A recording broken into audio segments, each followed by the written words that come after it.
வணக்கம். ஃபோஸ்டர் செட்கேஸ் வழங்கும் தமிழ்நாடு 360க்கு உங்களை வரவேற்பது நான் சலோமி. தமிழகத்தில் உள்ள அனைத்து மாவட்ட நிகழ்வுகளையும் விரிவாக பார்ப்பதற்கு முன் தலைப்புச் செய்திகளை பார்க்கலாம். செங்கல்பட்டு மாவட்டம் மறைமலை நகர் பகுதியில் சாலையில் வழிந்தோடும் கழிவுநீர் துர்நாற்றம் வீசுவதுடன் தொற்று நோய் பரவும் அபாயமும் உள்ளதால் மக்கள் அச்சம்.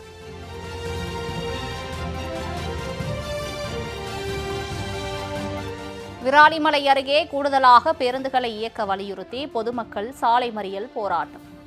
போக்குவரத்து பாதிக்கப்பட்டதால் போலீசார் பேச்சுவார்த்தை.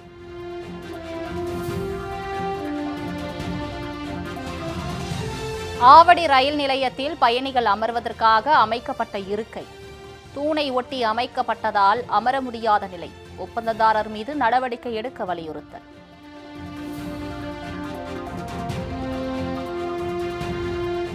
விருதாச்சலம் அருகே மேல்நிலை நீர்த்தேக்க தொட்டி குழாயில் ஏற்பட்ட உடைப்பால் 3 மாதங்களாக குடிநீர் விநியோகம் பாதிப்பு. முறையாக குடிநீர் வழங்க வலியுறுத்தி பொதுமக்கள் திடீர் சாலை மறியல் போராட்டம்.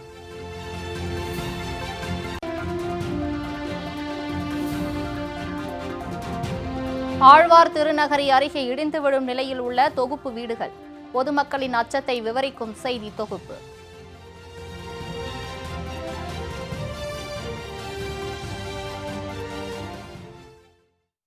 இனி விரிவான செய்திகளை பார்க்கலாம். மறைமலை நகர் பகுதியில் சாலையில் வழிந்து ஓடும் கழிவுநீரால் அப்பகுதியில் தொற்று நோய் பரவும் அபாயம் நிலை ஏற்பட்டுள்ளது.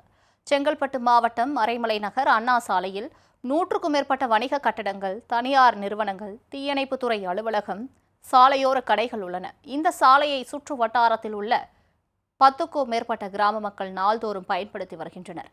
இந்நிலையில் இந்த சாலையில் உள்ள பாதாள சாக்கடை தொட்டியிலிருந்து கழிவுநீர் வெளியேறி சாலையில் வழிந்து ஓடுகிறது. இதனால் இந்த சாலையில் பொதுமக்கள் நடந்து செல்ல முடியாத நிலை ஏற்பட்டுள்ளது. அத்துடன் துர்நாற்றம் வீசுவதுடன் கொசுக்கள் உற்பத்தியாகி நோய் தொற்று பரவும் அபாய நிலையும் ஏற்பட்டுள்ளது. எனவே கழிவுநீர் வெளியேறுவதை நிரந்தரமாக தடுக்க நகராட்சி அதிகாரிகள் உரிய நடவடிக்கை எடுக்க வேண்டும் என்று பொதுமக்கள் கோரிக்கை விடுத்துள்ளனர்.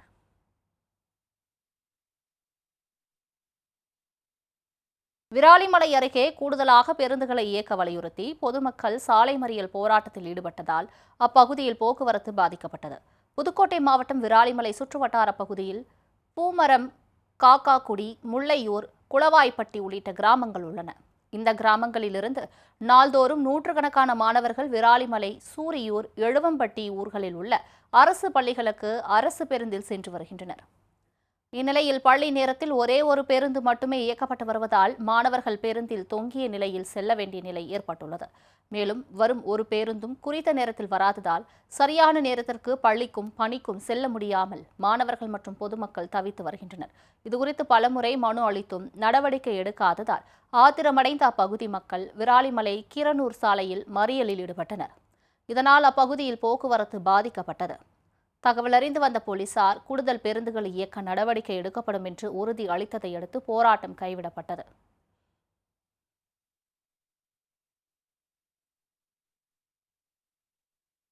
விருதாச்சலம் அருகே முறையாக குடிநீர் வழங்க வலியுறுத்தி பொதுமக்கள் திடீர் சாலை மறியலில் ஈடுபட்டனர். கடலூர் மாவட்டம் விருதாச்சலம் அருகே எருமனூர் கிராமத்தில் உள்ள காலனி பகுதி மக்களுக்கு குடிநீர் தேவையை பூர்த்தி செய்யும் வகையில் மேல்நிலை நீர்த்தேக்க தொட்டி அமைக்கப்பட்டு அதன் மூலம் குடிநீர் விநியோகம் செய்யப்பட்டு வருகிறது. இந்நிலையில் மேல்நிலை நீர்த்தேக்க தொட்டியிலிருந்து குடிநீர் வரும் குழாயில் பல்வேறு இடங்களில் உடைப்பு ஏற்பட்ட நிலையில் குடிநீர் வீணாகி வருகிறது. இதனால் காலனி பகுதிக்கு கடந்த 3 மாதங்களாக முறையாக குடிநீர் விநியோகம் செய்யப்படவில்லை என்று அப்பகுதி மக்கள் புகார் தெரிவிக்கின்றனர். இதுகுறித்து பலமுறை புகார் அளித்தும் அதிகாரிகள் நடவடிக்கை எடுக்காததால் ஆத்திரமடைந்த அப்பகுதி மக்கள் காலி குடங்களுடன் முகாசப்பரூர் விருதாச்சலம் செல்லும் சாலையில் அமர்ந்து மறியலில் ஈடுபட்டனர். இதனால் அங்கு கடும் போக்குவரத்து நெரிசல் ஏற்பட்டது. தகவல் அறிந்து வந்த போலீசார் முறையாக குடிநீர் விநியோகம் செய்யப்படும் என்று உறுதி அளித்ததை அடுத்து போராட்டம் விலக்கிக் கொள்ளப்பட்டது.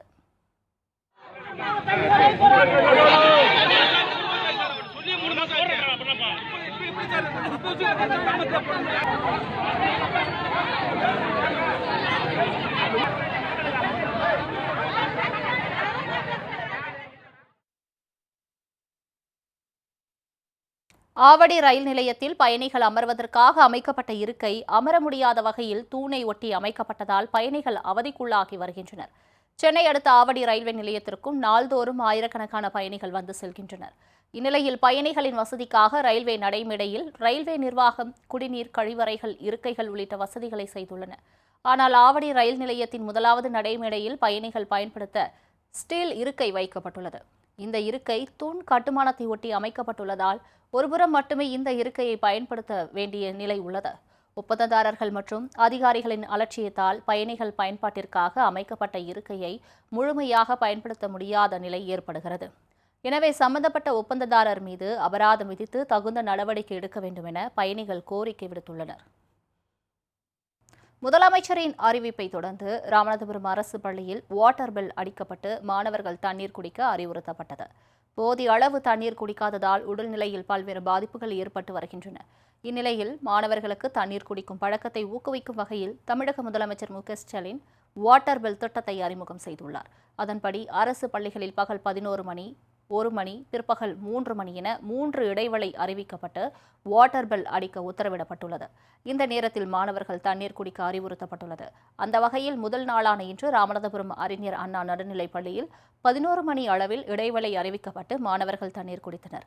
முன்னதாக பள்ளி தலைமை ஆசிரியர் ஜெயந்தி தண்ணீர் குடிப்பதால் ஏற்படும் நன்மைகள் குறித்தும் தண்ணீர் குடிக்காததால் ஏற்படும் நோய் பாதிப்புகள் குறித்தும் மாணவர்களுக்கு எடுத்துரைத்தார். அத்துடன் நாள்தோறும் குறைந்தது 3 லிட்டர் தண்ணீராவது குடிக்க வேண்டும் என்றும் காலையில் எழுந்தவுடன் தண்ணீர் குடிக்க வேண்டும் என்றும் ஆலோசனை வழங்கினார்.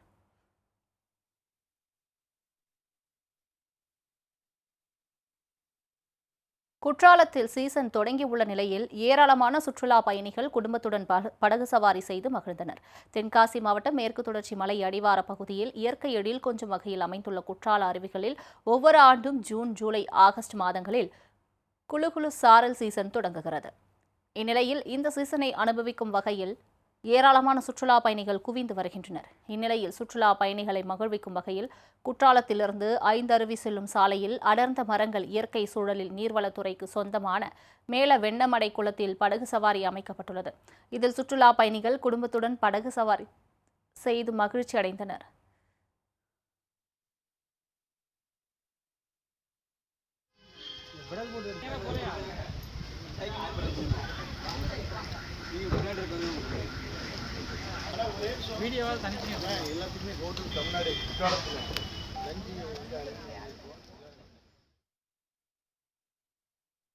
ஓமலூர் அருகே குடிநீர் கேட்டு பொதுமக்கள் சாலை மறியல் போராட்டத்தில் ஈடுபட்டனர். சேலம் மாவட்டம் ஓமலூர் அருகே செம்மாண்டப்பட்டி ஊராட்சியில் அமைந்துள்ளது பாலிக்காடு கிராமம். இக்கிராமத்தில் 500க்கும் மேற்பட்ட குடும்பத்தினர் வசித்து வரும் நிலையில் மாத கணக்கில் இங்கு குடிநீர் விநியோகம் செய்யப்படவில்லை. இதனால் அக்கிராமத்தில் வசிக்கும் மக்கள் கடும் பாதிப்பிற்கு ஆளான நிலையில் பேருந்தை மறித்து அவர்கள் சாலை மறியலில் ஈடுபட்டனர். பெண்கள் காலி குடங்களை சாலையில் வைத்து அமர்ந்தனர்.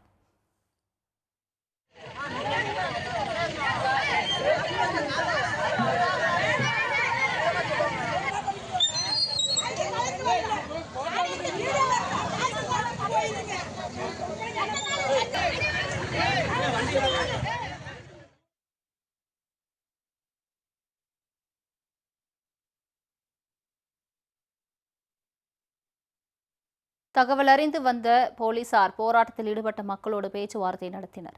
அப்போது தங்கள் கிராமத்திற்கு குடிநீர் மட்டுமின்றி அடிப்படை வசதிகள் எதுவும் செய்வதில்லை என்றும் அதிகாரிகளிடம் மனு கொடுத்தும் எந்த நடவடிக்கையும் இல்லை என்றும் கிராம மக்கள் வேதனை தெரிவித்தனர்.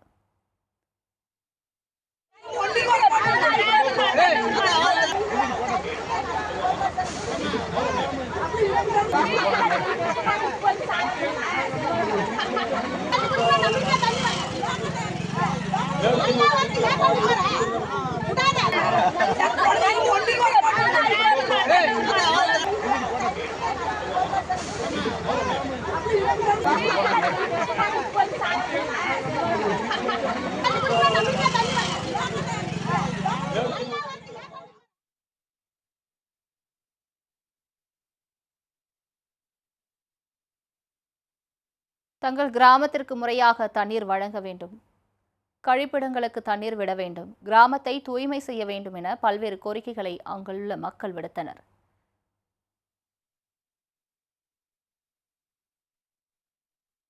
ஓமலூர் அருகே ஊராட்சித்துறை நீர்நிலைகளில் மீன் குஞ்சுகள் இருப்பு செய்தல் திட்டத்தை அமைச்சர் ராஜேந்திரன் தொடங்கி வைத்தார். சேலம் மாவட்டம் ஓமலூர் வட்டாரத்தில் 100க்கும் மேற்பட்ட ஏரிகள், குளங்கள் உள்ளன.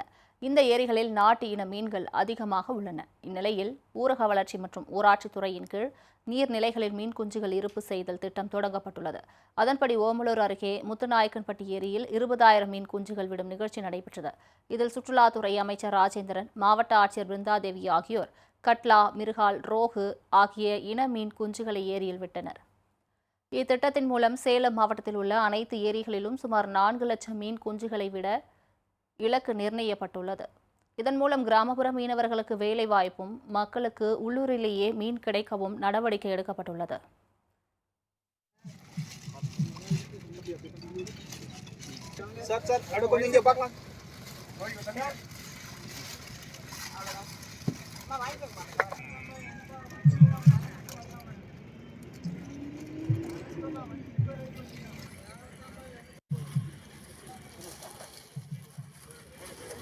அப்படியே உட்காருங்க.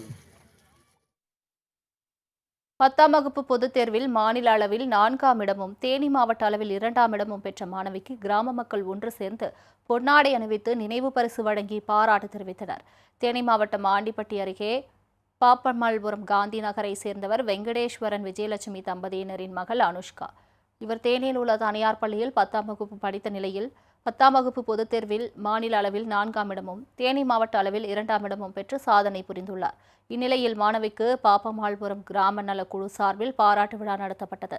இதில் கிராம தலைவர் பாலமுருகன் தலைமையில் பொதுமக்கள் அனைவரும் ஒன்று சேர்ந்து மாணவியின் வீட்டிற்கு சென்று பொன்னாடை அணிவித்து மாணவியை பாராட்டினர். அத்துடன் நினைவு பரிசை வழங்கி வாழ்த்து தெரிவித்தனர்.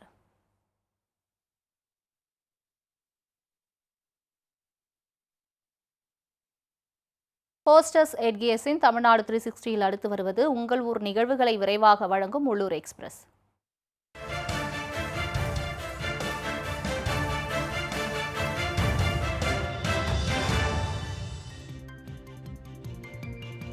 புதுக்கோட்டை திருமயம் அருகே அம்மன்பட்டியில் அமைந்துள்ள அற்புத விநாயகர் கோவில் குடமுழுக்கு விழா வெகு விமரிசையாக நடைபெற்றது. இதனையொட்டி பல்வேறு புனித தலங்களிலிருந்து கொண்டுவரப்பட்ட புனித நீர் கலசங்களில் அடைக்கப்பட்டு யாகசாலையில் வைத்து பூஜிக்கப்பட்டன. பின்னர் சிவாச்சாரியர்கள் புனித நீரினை கோபுர கலசங்களில் ஊற்றி குடமுழுக்கு செய்து தீபாராதனை காட்டினர். இந்நிகழ்ச்சியை காண சுற்றுவட்டார பகுதிகளிலிருந்து நூற்றுக்கணக்கான பக்தர்கள் குடமுழுக்கை கண்டு வணங்கியதோடு சாமி தரிசனம் செய்தனர். தஞ்சாவூரில் அமைந்துள்ள புகழ்பெற்ற பெருவுடையார் கோவிலின் தனி சன்னத்தில் வீற்றிருக்கும் மகா வாராகி அம்மனின் 23ஆம் ஆண்டு ஆஷாட நவராத்திரி விழா வெகு சிறப்பாக நடைபெற்று வருகிறது. இந்நிலையில் இவ்விழாவின் 5ஆம் நாள் நிகழ்வை ஒட்டி வாராகி அம்மனுக்கு தேங்காய்ப்பூ அலங்காரம் செய்யப்பட்டு மகா தீபாராதனை காண்பிக்கப்பட்டது. இதில் ஏராளமான பக்தர்கள் பங்கேற்று அம்மனை மனமுருகி வழிபட்டனர்.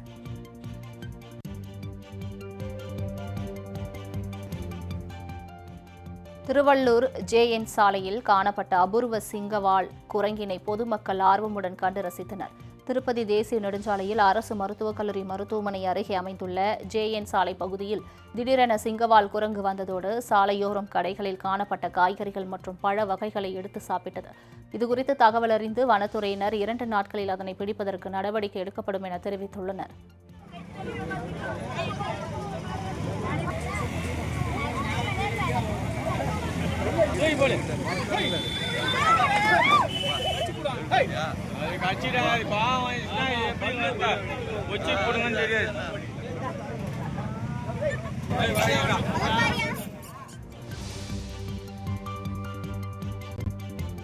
ராமநாதபுரம் மாவட்டம் உத்தரகோசமங்கை மங்களநாதர் சுவாமி திருக்கோவில் மணிவாசகர் குரு பூஜை விழா வெகு விமர்சையாக நடைபெற்றது. இக்கோவிலில் மாணிக்கவாசகர் ஜீவசமாதி அடைந்து நாளை முன்னிட்டு அவரது சன்னதியில் குருபூஜை விழா விமர்சையாக நடைபெற்றது. இதனையொட்டி யாகசாலை பூஜைகள் நடத்தப்பட்டு புனித நீர் மற்றும் சந்தனம், பால், பன்னீர் உள்ளிட்ட 21 வகையான வாசனை திரவியங்களால் சிறப்பு அபிஷேகம் நடைபெற்றது. பின்னர் அலங்கரிக்கப்பட்ட மாணிக்கவாசகருக்கு பஞ்சமுக தீப ஆராதனை காண்பிக்கப்பட்டு பக்தர்களுக்கு விபூதி பிரசாதங்கள் வழங்கப்பட்டது.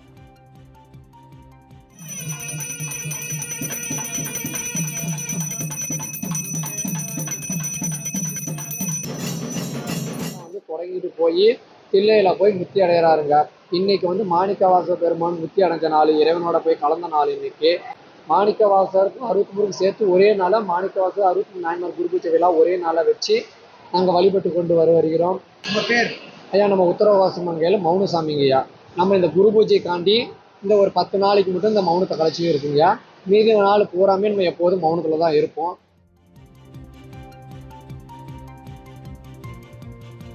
திருச்செந்தூர் சுப்பிரமணியர் திருக்கோவிலில் மூலவருக்கு குடமுழுக்கு நடத்துவதற்காக தங்க குடம் கொடுத்து அனுமதி வழங்கும் நிகழ்ச்சி நடைபெற்றது. இக்கோவிலில் குடமுழுக்கு ஜூலை 7ஆம் தேதி நடைபெறவுள்ள நிலையில் மூலவரன சுப்பிரமணிய சுவாமிக்கு குடமுழுக்கு நடத்துவதற்கான அனுமதி வழங்கும் நிகழ்ச்சி நடைபெற்றது. இதையொட்டி போத்தி மடத்திலிருந்து ஆச்சாரிய மரியாதையுடன் அழைத்து வரப்பட்ட சண்முக விலாச மண்டபத்தில் ஸ்தலத்தார் சபை சார்பில் தங்க குடத்தில் பூரண கும்ப மரியாதை அளிக்கப்பட்டது. இதன் பின்னர் சண்முக விலாச மண்டபத்தில் சுவாமி எழுந்தருளும் இடத்தில் தங்க குடம் வைத்து குடமுழுக்கு நடத்துவதற்கான அனுமதி வழங்கும் நிகழ்ச்சி நடைபெற்றது.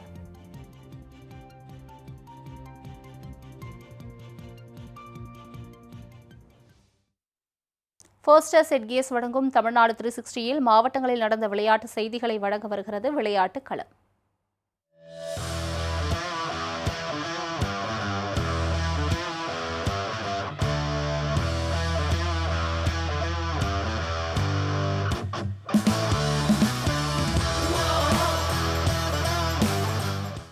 திண்டுக்கல் மாவட்டம் வத்தலகுண்டில் வட்டார அளவிலான இறகுப்பந்து போட்டிகள் நடைபெற்றது.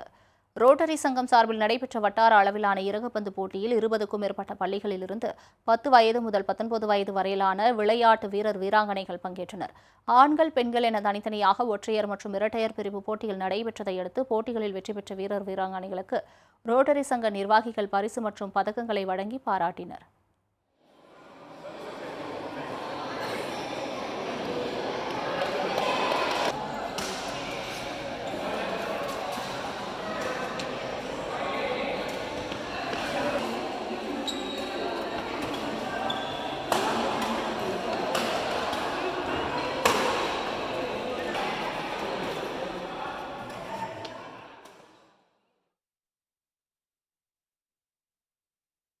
தஞ்சையில் நடைபெற்ற மாநில அளவிலான நீச்சல் போட்டியில் 700க்கும் மேற்பட்டோர் கலந்து கொண்டு தங்கள் திறமைகளை வெளிப்படுத்தினர்.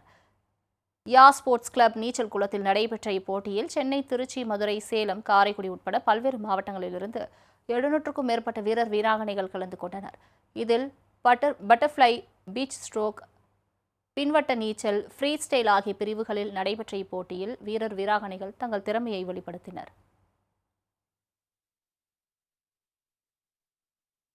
தஞ்சையில் நடந்த ஆண் அழகன் போட்டியில் 100க்கும் மேற்பட்டவர்கள் கலந்து கொண்டு தங்கள் உடல் திறன் மற்றும் அழகை வெளிப்படுத்தினர். முன்னாள் முதல்வர் கருணாநிதி 102வது பிறந்த நாளை முன்னிட்டு தஞ்சை மத்திய மாவட்ட வடக்கு ஒன்றிய திமுக சார்பில் ஆண் அழகன் போட்டி நடைபெற்றது. தனியார் திருமண மண்டபத்தில் நடந்த இப்போட்டியில் 100க்கும் மேற்பட்டவர்கள் கலந்து கொண்டு தங்கள் திறன்களை வெளிப்படுத்திய நிலையில் இறுதி சுற்றுக்கு 5 பேர் தேர்வு செய்யப்பட்டனர். இறுதியில் சிறந்த ஆண் அழகனாக தஞ்சையை சேர்ந்த விக்டர் என்பவர் தேர்ந்தெடுக்கப்பட்டு கோப்பை மற்றும் சான்றிதழ் வழங்கப்பட்டது.